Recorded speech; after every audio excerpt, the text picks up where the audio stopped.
अच्छा, काय म्हटलंय तिथे?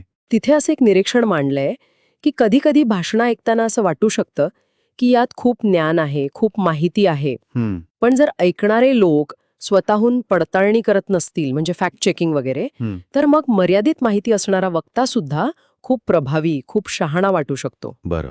म्हणजे ऐकणाऱ्यांच्या माहितीच्या पातळीवर पण हे अवलंबून आहे. हो, अर्थात आपण इथे फक्त स्रोतातल्या निरीक्षणाचा उल्लेख करतोय, हां, कोणतेही राजकीय मत नाही मांडत आहोत. नाही, नाही, बरोबर आहे. मुद्दा फक्त उदाहरणाचा आहे. तर मग या सगळ्या चर्चेतून, या माहितीमधून महत्वाचा मुद्दा काय निघतो? महत्वाचा मुद्दा हाच, की ही जी तुलनात्मक बुद्धिमत्ता आहे ना, हं, म्हणजे केवळ इतर लोक आपल्यापेक्षा कमी ज्ञानी आहेत म्हणून आपण श्रेष्ठ ठरणं, हं. हे खरं ज्ञान नाहीये.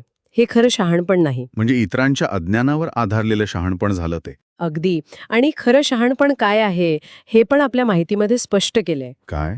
खरं शहाणपण म्हणजे